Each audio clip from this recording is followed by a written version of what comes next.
Welcome to another design tutorial from Designer Landscapes. We're gonna do a backyard, and not too big of a backyard as a regular new subdivision size. So you're looking at something that's probably about, I don't know, I guess from about 35 feet by about 30 feet, I would say maximum.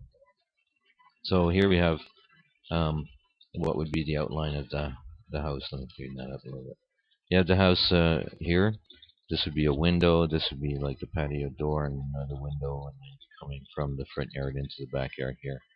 We'll create some boundaries here so they get an idea as to the backyard size. This is an actual design that we did for a client um, in Ontario.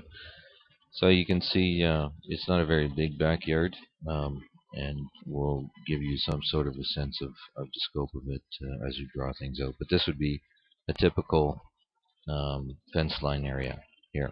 Okay. Then we created a fairly minimal amount of grass in this backyard.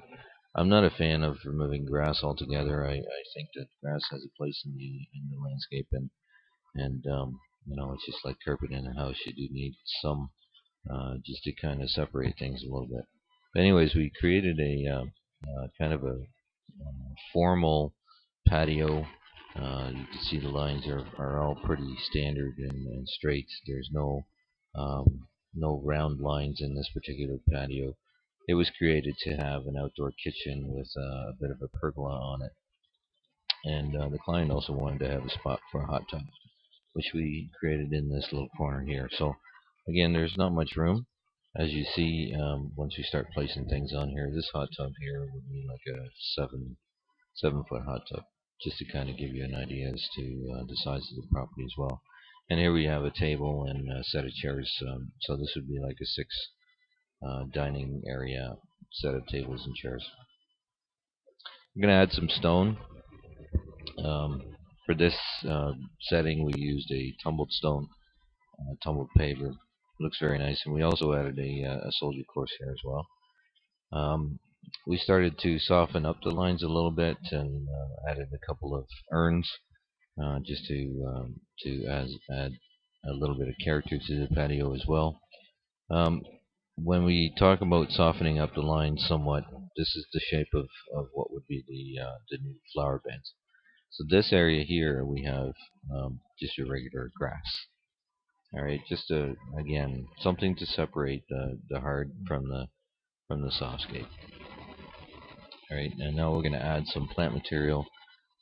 In these corners here, we added some specimen plants. So this would be bloodgood maple, for example, and this would be a pom-pom. Then we added some spreader evergreens. We're going to have to create some privacy here. That was one of the mandates from the client, because he backs onto an open elementary school on this side and a park on this side, so he doesn't have the best of any of the worlds. So we had to create some sort of a privacy for him. We did that with evergreens. Here we have just a straight hedge. I'm not a fan of straight hedges, but in this case, since we were restricted with size, we had to use just a straight hedge. Added some trees here, just to give yourself some height on the corners, and again, working for privacy as well.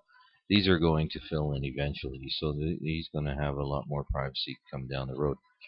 But to just so that it wasn't totally in evergreens, we added some flowering shrubs here to break up just that monotonous evergreen thing, and this way you get some flowering shrubs as well. So you get some color throughout the year.